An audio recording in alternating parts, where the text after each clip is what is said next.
আসসালামু আলাইকুম। আমি শাকিল খান নীরব, স্বাগত জানাচ্ছি আমার ইউটিউব চ্যানেল ও ফেসবুক পেজ থেকে।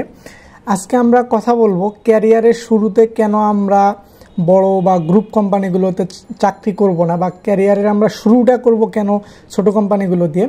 এর প্রথম কারণ হচ্ছে, আপনি যখন একটা গ্রুপ কোম্পানিতে চাকরি করবেন তখন আপনার স্কোপটা অনেক ছোট হয়ে যাবে এবং আপনি নির্দিষ্ট একটা বিভাগে নির্দিষ্ট একটা জায়গায় চাকরি করতেছেন। মানে আপনি ধরেন, যদি আমি কমার্শিয়াল সেকশনে বলি, তাহলে আপনি কমার্শিয়াল ডিপার্টমেন্টের হয়তো বা ইউডি বা হয়তো বা এক্সপোর্ট বা ইম্পোর্ট নির্দিষ্ট একটা জোনে কাজ করতেছেন। তো এই জোনে কাজ করার ক্ষেত্রে হচ্ছে কি, যে আপনি জাস্ট ইউডি নিয়েই কাজ করতেছেন সারাদিন, বা সারাদিন আপনি হচ্ছে এক্সপোর্ট নিয়েই কাজ করতেছেন, সারাদিন ইম্পোর্ট নিয়েই কাজ করতেছেন। সেক্ষেত্রে গিয়ে আপনার শিকার যে আগ্রহটা, বা আপনার ভবিষ্যতে যে আপনি যখন র্যাঙ্ক ক্যারি করবেন, বড় র্যাঙ্ক ক্যারি করবেন, তখন কিন্তু আপনি জাস্ট এক্সপোর্ট দিয়ে বড় র্যাঙ্ক ক্যারি করতে পারবেন না। আপনাকে আপনি যখন প্রথমে যদি এক্সিকিউটিভ হিসেবে জয়েন করেন, দেখা যাবে আপনি 10 বছর পরও সেই এক্সিকিউটিভ পদেই রয়ে যাচ্ছেন, কারণ আপনি একটা নির্দিষ্ট জোনে অনেক দিন ধরে কাজ করছেন। এতে আপনার ওই বাইরের স্কোপগুলো জানার সুযোগ নাই। সেক্ষেত্রে আপনি তো কমার্শিয়ালে তেমন কিছু জানতেছেন না। তো সেরকম আপনি যদি একটা ছোটো কোম্পানিতে চাকরি করেন, সেটা যে কোনো পর্যায়ে বা যে কোনো পেশায়, তখন আপনার হবে কি, যে সেই ছোটো কোম্পানিটাকে ধরেন আপনি একাই ডিল করতেছেন বা আরেকজন আছে, দুইজন মিলে ডিল করতেছেন। সেক্ষেত্রে আপনি অনেক কিছু কিন্তু জানার একটা স্কোপ থাকে। আপনি বন্ডে কাজ করতেছেন, আপনি সরকারি অন্য অফিসে কাজ করতেছেন, পাশাপাশি আপনার ব্যাংকও দেখতেছেন, আবার ভ্যাট ট্যাক্সও দিচ্ছেন।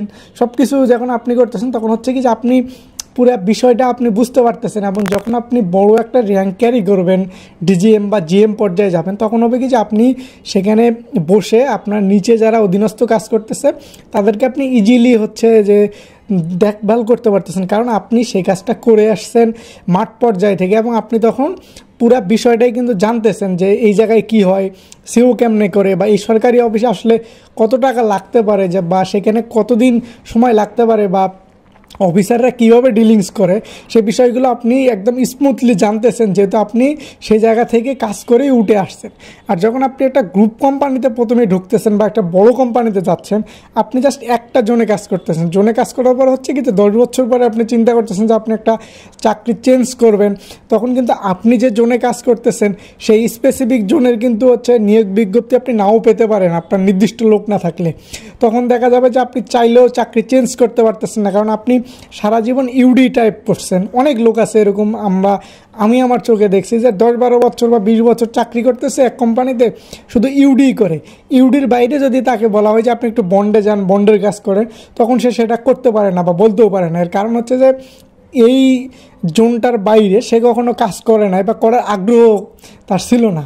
কিন্তু একসময় এসে দেখা যায় যে এক কোম্পানি আসলে মানে লং টাইম সার্ভিস দেওয়ার পরে মনে হয় না যে তাকে রাখতে চায়, বা সে নিজেও থাকতে চায়, যে একটু ভিন্ন রকম টেস্ট দরকার। তো চেঞ্জ করার ক্ষেত্রে তখন আর হচ্ছে স্কোপ পায় না, যেহেতু আপনি একই জায়গায় চাকরি করতেছেন, একই পোস্টে, তো আবার একই জোনে। তো চাকরি চেঞ্জ করতে গেলে তো আপনার মানে ভ্যারাইটিস জানতে হবে। কারণ এখনকার কোম্পানিগুলো যেটা চায়, যে এমন একজনকে আপনার নেওয়ার জন্য যে মোটামুটি সব কাজই জানে। তো এইরকম হইতে গেলে আপনাকে ছোটো কোম্পানিতে চাকরি করতে হবে, যেখানে আপনি যে সেকশনে কাজ করবেন সেখানকার এমপ্লয়ি 2-3 জনের মধ্যে থাকতে হবে, বা 4-5 জন ঠিক আছে। কিন্তু দেখুন, দেখা যাবে যে আমি যদি বড়ো কোম্পানিগুলো কথা বলি, মাস্কোর কমার্শিয়াল ডিপার্টমেন্টে মিনিমাম 200 জন লোক আছে, তাদের স্পেসিফিক জোন ভাগ করে দেওয়া আছে। তারা আর কি শিখবে সেখান থেকে? যে এক্সপোর্টের শুধু হচ্ছে ইনভয়েস বানাচ্ছে, সে সারাদিনই ইনভয়েস বানাচ্ছে। যে আপনার বিএল কারেকশন করতেছে বা বিএল কারেকশন দিচ্ছে, সে ওইটাই করতেছে, তার তো জানার কোনো স্কোপ নাই, এই পর্যন্তই থাকতেছে।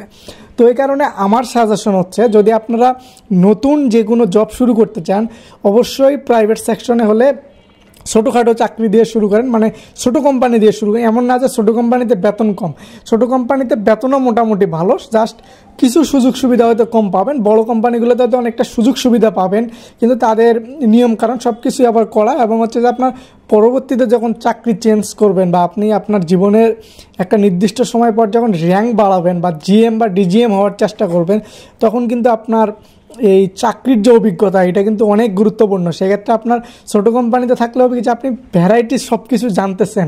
চাকরির ইন্টারভিউর ক্ষেত্রে আপনার জিএমের ইন্টারভিউ দিতে গেলে কিন্তু আপনার অনেকগুলো সাইট থেকে আপনাকে প্রশ্ন করবে, যদি পরিচিত কেউ না থাকে। পরিচিত থাকলেও প্রশ্ন করবে, তখন কিন্তু আপনি উত্তর দিতে পারতেছেন না, বা উত্তর দিতে পারলেও আপনি মানে পড়ালেখা করে গিয়ে উত্তর দেওয়া এক জিনিস, আর একদম প্রফেশনালভাবে ওই লাইনে কাজ করছেন তখন উত্তর দেওয়াটা আরেক জিনিস। তো আমি নতুন যারা আসতে যাচ্ছেন, অনেকেই হচ্ছে যে পরামর্শ চান বা অনেকেই অনেকভাবে জানতে চান, তো তাদের জন্য বলবো যে একদম বেসিকভাবে বা একদম প্রথম থেকে যদি চাকরিতে জয়েন করতে চান ছোটো কোম্পানিগুলোতে জয়েন করুন, কারণ গ্রুপ কোম্পানিতে যাওয়ার পর আপনি স্কোপ পাবেন না কাজ করলে, জাস্ট একটা জিনিস নিয়ে পড়ে থাকবেন, তো সেক্ষেত্রে আপনার শিকার কিছু থাকবে না।